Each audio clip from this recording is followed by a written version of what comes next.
اگر کسی تیز دار چیز کو اپنے جسم پہ ماروں گا کاٹے گا نقصان کرے گا، اس کا یقین ہے وہ نہیں کرتا یہ کام، مگر یہ کہ مخبوط الحواس ہو، عقل سے بے بس، اس طرح کا یقین ہمیں اس پر نہیں ہے، وگرنہ ہم کوشش کرتے نا عمل، یعنی ہمارے عمل میں نظر آتا کہ ہمیں یقین ہے اس بات کا۔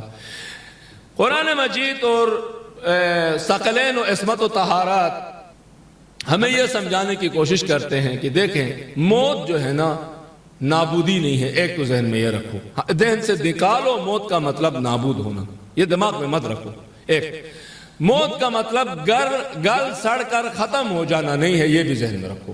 یہ جسم ہے، گل سڑ جاتا ہے، ٹھیک ہے، قبر میں جاتا ہے، گل سڑتا ہے، 25 سال کے بعد اس کو ہڈیوں کو نکال کے پھینکے دوسرے مردے کو وہاں دفن کرتے ہو، یہ تمہارا جسم تھا۔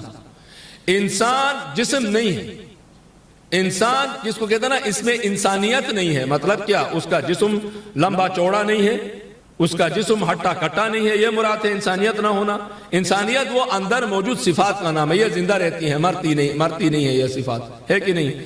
قرآن مجید کہتا ہے دیکھو بھائی آپ ہمیشہ اس طرح زندگی گزارو، یہ دنیا کی زندگی، کہ اس کے بعد ایک بڑی زندگی ہے، یہ آغاز ہے اس کا، اس کے بعد ایک لمبی زندگی ہے، یعنی حیات بعد از موت، ایک جس کو کہتے ہیں لائف آفٹر ڈیتھ۔ اگر آپ گوگل ہی کریں نا اس کے اوپر لکھیں ڈاکیومنٹریز، موویز، ڈراما، سیریل وغیرہ وغیرہ اباؤٹ یعنی on the topic of life after death, اتنی لمبی فہرست ملے گی کہ وہ فہرست پڑھتے پڑھتے آپ تھک جائیں گے، اتنی موضوعات، کیونکہ سائنسدان اپنے حساب سے پھر آخر میں نتیجہ کیا نکالا ہے، غور کیجئے، یہی چیز ہمارے اندر آئی ہے، وہ یہ ہے کہ کہتے ہیں دیکھو بھائی مرنے کے بعد کی زندگی کا جو ہے نا تصور واضح نہیں ہے، یہ کہتے ہیں یہی چیز ہمارے ذہن میں آ گئی ہے، کوئی واضح نہیں ہے، جو کچھ زندگی ہے وہ ادھری ہے، یعنی جو کچھ زندگی ہے وہ ادھری ہے کا مطلب کیا ہے؟ پھر ادھری کی زندگی کو حاصل کرنے کے لیے، اس میں آسائش کو، آرام کو، سکون کو حاصل کرنے کے لیے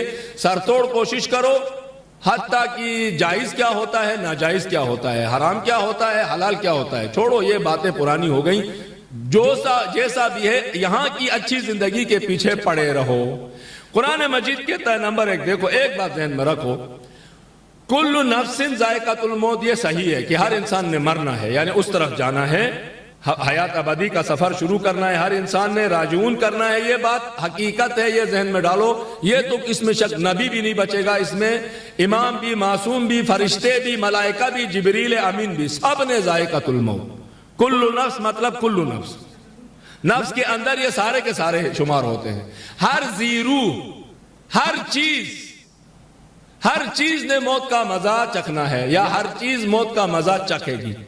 خوب چکھنے والی چیزیں، انسان کیونکہ اشرف مخلوقات ہے، اور پہلے میں نے اس کی کئی بار تشریح کی ہے، اشارہ کر کے نکلتے ہیں، گہرائی میں نہیں جاتے، فرمایا کہ نفس موت کا ذائقہ چکھے گی، ایک موت آ کر نفس کو چکھ لے گی یا چکھ لے گی نہیں، یہ ترجمہ نہیں ہے، کل نفس، ہر نفس، ذائقہ چکھے گی، کس چیز کو چکھے گی؟ موت کو۔ خوب ہم چکھتے ہیں کسی چیز کو تو چیز ہمیں چکھتی ہے یا ہم چیز کو چکھتے ہیں؟ مثلا سالن بنا رہا تھا، نمک ہے کہ نہیں ہے، مرچیں تیز تو نہیں ہو گئی، نمک برابر ہے کہ نہیں ہے، میں سالن کو چکھتا ہوں یا سالن مجھے چکھتا ہے؟ میں چکھتا ہوں نا، ہم چکھتے ہیں نا، شربت کو ہم چکھتے ہیں، کڑوا کھٹا ہم چکھتے ہیں۔ خوب ہم چکھتے ہیں تو اس چیز کو ہم کھاتے ہیں یا وہ چیز ہمیں کھاتی ہے؟ اچھا، وہ چیز ختم ہو جاتی ہے ہمارے کھانے سے یا ہمیں کھا کے وہ ختم کرتی ہے؟ واضح ہے؟ تو بس سیم بات ہے، ہر انسان، چھوڑ چلے اور آسان کرتے ہیں آپ لوگوں کے لیے نہیں، کیمرے کے ذریعے جن تک پیغام جا رہا ہے آل عمران ریکارڈنگ سینٹر کے ذریعے سے، ان کے لیے میں یہ بیان کرنا، کیونکہ سوشل میڈیا کا دور ہے، ہم میں سے بہت سے لوگ اس دنیا میں نہیں ہوں گے، رہیں گے، لیکن یہ آوازیں، یہ ویڈیو، یہ پیغامات انشاءاللہ کی اسی طرح رہیں گے جب تک پروردگار عالم چاہے گا، نسلیں جنریشن آئیں گی، ان کے لیے بھی شاید ہدایت کے باعث بنے کہ خدا سے یہی ہماری آرزو اور خواہش و دعا ہے، یہی صدقہ جاری ہے۔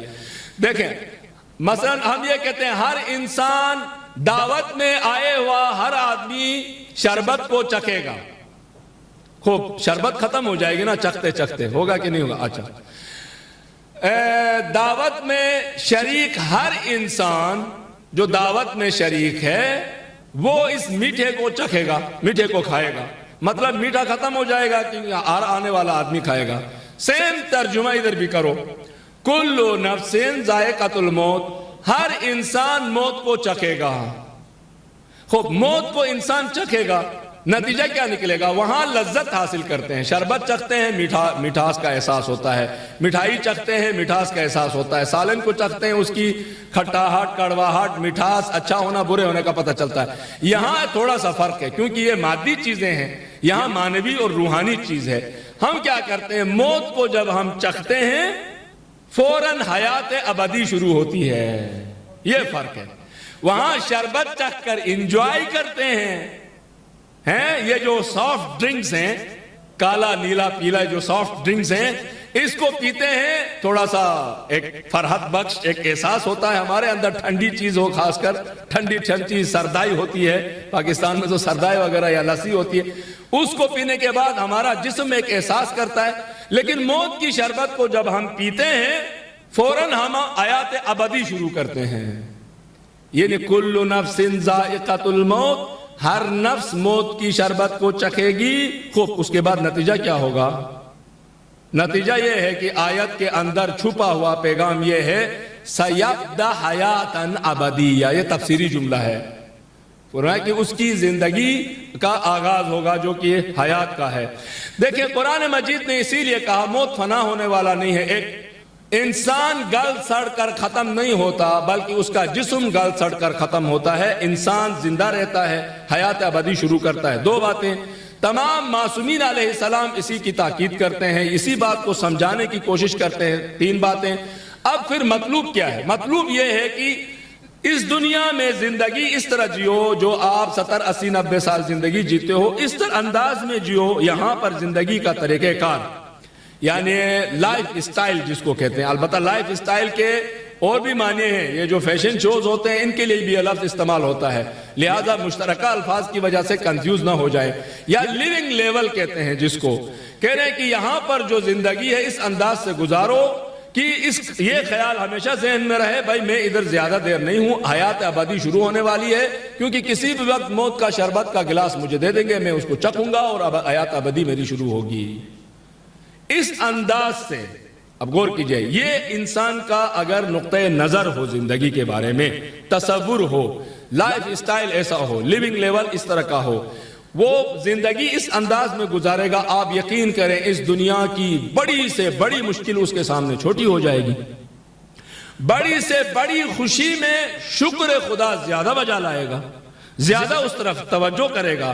اسی لیے آپ دیکھتے ہیں کہ ائمہ معصومین علیہ السلام ان کی حیات طیبہ میں دیکھتے ہیں کہ ہمیشہ اسی نقطے کی طرف, مثلا سید الشہداء علیہ السلام, آخر کیونکہ حضرت مسلم کی شہادت کے ایام بھی ہیں کہ آپ کی ذمتیں تمام کروں, حضرت مسلم علیہ السلام کے حوالے سے بھی یہی ہے. سید الشہداء علیہ السلام ایک پیغام دیتے ہیں اور اسی نقطے نظر سے کربلا والے زندگی گزار رہے تھے, اس لیے موت ان کے لیے مشکل نہیں تھا. موت ایک شربت پیتے کہتے تھے حیات ابدی شروع کریں گے, دائمی زندگی وہاں پر ہمیشہ رہنے والے ہیں. وہاں پر فرماتے ہیں صبرن یا بنی الکرام, یہ اب آخری وقت ہے, کوئی بھی انصار و عوان میں سے نہیں بچا ہے. بہت سارے خطبے دیے حضرت نے, بہت سارے جملے ارشاد فرمائے, کبھی دشمن کو مخاطب ہوتے تھے, کبھی دوستوں سے مخاطب ہوتے تھے, کبھی خیمے میں بیٹھی خواتین عصمت و طہارت اور چوتھے امام کو مخاطب کرتے تھے, کبھی پورے دنیا میں آنے والے انسانوں کو مخاطب کرتے تھے. کئی جملے کہے ہیں سید الشہداء علیہ السلام نے, امام حسین علیہ السلام نے, کہ وہاں پر فرماتے ہیں کیونکہ خیمے میں اب خواتین ہیں تو لہذا گھبراہٹ ہوگی, اس طرح کے مسائل ہوں گے, آواز دیتے ہیں صبرن یا بنی الکرام, اے کریموں کی اولادو, او کریموں کے قبیلے والو, او اہل کرامت والو, صبر سے کام لینا. وَمَا الْمَوْتُ إِلَّا قَنْطَرَةٌ, یہ جو موت ہے نا یہ صرف ایک چھوٹا سا پل ہے, اس کو آپ نے ایک چھلانگ مار کے اس طرف جانا ہے. یہاں تنگ جگہ تھی, یہاں گٹھن تھی, یہاں مسائل ہے, وہاں بڑی دنیا ہے. جیسے آدمی فرض کرے کہ بیلو کالے کے فلیٹ سے نکل کر چنکو یا جو ہے کاترو لکالے میں چلا جائے, 200 میٹر کے فلیٹ میں جائے, ہوتا نا کیسا ہوگا. فرض کرے ایک آدمی جو بیچارہ ایک اسٹوڈیو کے اندر کئی سال تک یا جیل کی کسی کوٹری میں بند تھا, اچانک اس کو ایک بڑے سے اسٹیڈیم میں جگہ دی جائے, کیسا ہوگا اس کا؟ کہ یار مجھے تو پتہ ہی نہیں تھا. کہتے نا ہماری مثال اس دنیا میں, ہم میں سے بہت سے لوگوں کی مثال کیا ہے, اس طرف کا تصور واضح نہ ہو تو کنویں کے منڈک بنتے ہیں. کنویں کا منڈک سمجھتا ہے پوری کائنات کنواں ہے. کنویں سے ایک دن غلطی سے چھلانگ مار کے باہر نکلا تو پریشان ہو گیا, کہا اوہ میں سوچ رہا تھا کل کائنات یہ کنواں ہے, یہاں تو کوئی اور چیز بھی ہے. بھائی ہماری مثال اس وقت اس منڈک کی طرح ہے. ہم سمجھ رہے ہیں کل کائنات یہی ہے. جب وَمَا الْمَوْتُ إِلَّا قَنْطَرَةٌ کہ مولانا سید الشہداء نے فرمائے جب قنطرے کو چھلانگ مار کے کراس کر کے موت کے پل کے ذریعے اس طرف جائیں گے, شربت چکھنے کے بعد حیات ابدی شروع ہوگی, ادھر پہنچ کے سوچیں گے اوہ یار لعنت ہے مجھ پر.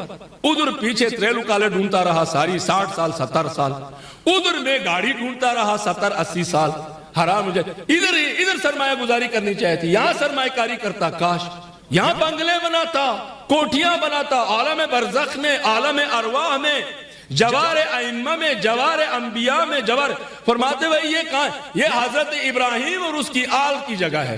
کاش مجھے اس ٹاؤن میں جگہ مل جائے, یہاں کوئی گھر بنا. کہیں گے جناب آپ کے پاس اتنا سرمایہ نہیں ہے حضرت ابراہیم کی ہمسائے میں گھر خرید سکو, یہاں پہ رہ سکو.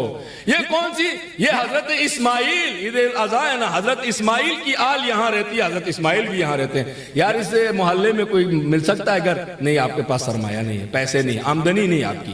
یہاں پہ کہتے ہیں نا, بینک والے کہتے ہیں نہیں آپ کے آمدنی کا سال پورا نہیں ہو گیا, آپ کا یہ پورا نہیں ہے, آپ کا وہ پورا نہیں ہے, آپ یہ نہیں خرید سکتے, آپ وہ لون نہیں لے سکتے. وہاں بھی ہے آپ کے نامہ اعمال کا بینک اکاؤنٹ جناب خالی ہے, آپ نے کچھ بچت ہی نہیں کیا ہے, آپ اسی طرح خالی آتا ہے. پھر کیا کریں, آپ کو ریفیوجی والی جگہ ملے گی, پناہندوں کی جگہ, کیونکہ امت پیغمبر سے تعلق رکھتے ہیں, کیونکہ دوستدار اہل بیت و قرآن و اطرت ہیں, لہٰذا تھوڑا سا عنایت بخشش ہوگی.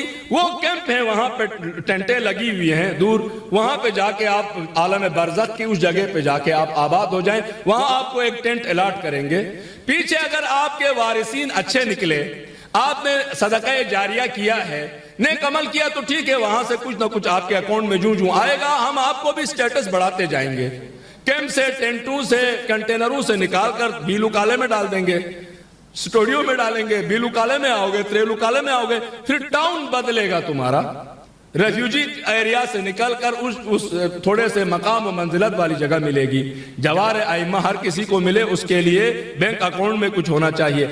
اس تصور سے خلاصہ ختم کرتے ہیں. آپ آلریڈی آج جو ہے 4 خطبے ہونے جا رہے ہیں, تو آلریڈی ماشاءاللہ سے آپ لوگوں نے عید کی نماز میں بھی شرکت کی ہے. خلاصہ کلام کیا نکلتا ہے, دیکھو دنیا میں اس طرح زندگی گزارو کہ اپنی عاقبت کو, یعنی دائمی زندگی کو خراب مت کرو. یہ بھی ذہن میں رکھو, موت گل سڑ کر ختم ہونا نہیں ہے. ایک زندگی اور یہ دنیا اتنی بڑی نہیں ہے جتنی مرنے کے بعد جو زندگی شروع ہوتی ہے وہ دنیا بڑی ہے. وہاں انبیاء ہیں, اولیاء ہیں, مقدسات ہیں, حقیقتیں ہیں. یہاں تو حقیقتیں بھی نہیں کھلتی نا, وہاں حقیقتیں بھی ہیں. وہاں بہت سی چیزیں ہیں, نعمتیں ہیں, ایسی نعمتیں ہیں کہ بے خدا یقین کریں. یہاں جو ٹیبل پہ آ کے پیڑ میں جانے والی نعمتیں کہیں, پینے والی نعمت کہیں, یا دیگر جتنی بھی لذتیں ہیں, انسانی جسمانی لذتیں, وہ سب اس ہیچ ہو جائیں گی. کہیں گے بھائی یہ تو ہمیں پتہ ہی نہیں تھا کہ اس طرح کی بھی لذتیں ہوتی ہیں, ایسی بھی ٹیسٹ اور مٹھاس ہوتی ہے. وہ مٹھاس وہاں ملیں گے. ہم کہیں گے کاش کچھ بچایا ہوتا, ابھی یہاں پہ یہ خرید لیتا, اس لذت کو حاصل کرتا. کہ بعض کبھی حور کا نام لیا, کبھی کہا کہ جنات تجری من تحتها الانہار, کبھی فرمایا لولو والمرجان, کبھی کسی اور انداز میں فواکہ کہا, وفیہا فواکہ ومناقب وکذا وکذا, فروٹ کی بات کی. لہذا ہمیں اس انداز میں زندگی اس دنیا میں گزارنی چاہیے کہ اس دنیا کی ضرورتوں کو حاصل کرتے وقت آخرت کی زندگی کو تباہ و برباد نہیں کرنا چاہیے. یہی قرآن و اطرت کا پیغام ہے. بسم اللہ الرحمن الرحیم. قل هو اللہ احد اللہ الصمد لم یلد ولم یولد ولم یکن له کفوا احد.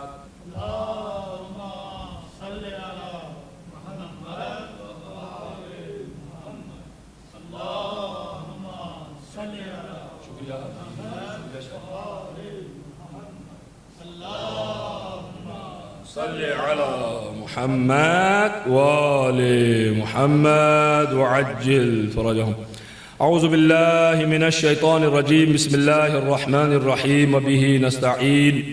الحمد للہ رب العالمین باری الخلائق اجمعین. ثم الصلاة والسلام والتحية والإكرام سيدنا ونبينا خاتم النبيين وسيد المرسلين محمد المصطفى صلى الله عليه وآله وسلم. اللهم صل وسلم على علي أمير المؤمنين ووصي رسول رب العالمين عبدك ووليك، والصلاة والسلام على صديقة الطاهرة فاطمة الزهراء سيدة نساء العالمين، وصل على سبتي الرحمة إمامي الهدى الحسن والحسين سيد شباب أهل الجنة، وصل على أئمة المسلمين علي بن الحسين ومحمد بن علي وجعفر بن محمد وموسى بن جعفر وعلي بن موسى ومحمد بن علي وعلي بن محمد والحسن بن علي والخلف الهادي المهدي حججك على عبادك وأمنائك في بلادك. عباد اللہ اوصیکم بتقوی اللہ ونظم امرکم. پروردگارہ ہماری ان قلیل سی عبادات کو اپنی درگاہ میں قبول و مقبول فرما. پروردگارہ جمعے کا دن ہے اور عید الاضحیٰ کا بھی بابرکت دن ہے. پروردگارہ یہ ایام متبرکہ ہیں. جتنے بھی مومنین یہاں پر موجود ہیں جو کیمرے کی آنکھ کے ذریعے سے جہاں تک پیغام جا رہا ہے، جس وقت بھی پروردگارہ سب کی جو حاجات کو اپنی درگاہ میں قبول و مقبول فرما. پروردگارہ صاحب العصر والزمان کے ظہور میں تعجیل فرما. پروردگارہ دنیا میں جتنے بھی مظلومین ہیں ان کو ظالم کے مقابلے میں ڈٹ جانے کی ہمت و طاقت عنایت فرما. پروردگارہ ہمارے جتنے بھی مکتب کے پیغامات ہیں، اس پیغام کو پورے انسانوں تک پہنچانے کے لیے جو ہمارے فرائض ہیں اسے ادا کرنے کی توفیق عنایت فرما. پروردگارہ عصر غیبت صاحب العصر والزمان میں جو نائبین عامہ صاحب العصر والزمان یعنی مجتہدین عظام یعنی فقہائے کرام، یعنی جن کی ہم تقلید کرتے ہیں، یعنی جن کا حکم ہماری سر آنکھوں پر ہے، جن کا حکم اپنی جان اور اولاد دے کے خریدنا ہم پر فرض ہے. پروردگارہ ان تمام مجتہدین کا سایہ صاحب العصر والزمان کے ظہور تک قائم و دائم فرما. مخصوصاً عراق میں آیت اللہ العظمیٰ سید علی الحسینی السیستانی حفظہ اللہ، اور ایران میں ولی امر مسلمین حضرت آیت اللہ العظمیٰ السید علی الحسینی الخامنئی حفظہ اللہ، اور دیگر تمام مجتہدین علماء کرام. پروردگارہ مسلمان ممالک جہاں کہیں پر، مشرق مغرب شمال و جنوب جہاں کہیں پر بھی ہیں، پروردگارہ امن و سکون عنایت فرما، ترقی عنایت فرما. امت جہاں کہیں پر بھی رہتی ہے ان کی صفوں میں اتحاد و وحدت و بھائی چارگی ایجاد فرما. مخصوصاً جو بریشیا میں یہاں پر امت مسلمہ رہتی ہے اور خاص کر جو مومنین کرام اس مرکز سے وابستہ ہیں، پروردگارہ خیر و برکت کا سب کے لیے نزول فرما. بسم اللہ الرحمن الرحیم. انا اعطیناک الکوثر فصل لربک وانحر ان شانئک هو الابتر. صلوات.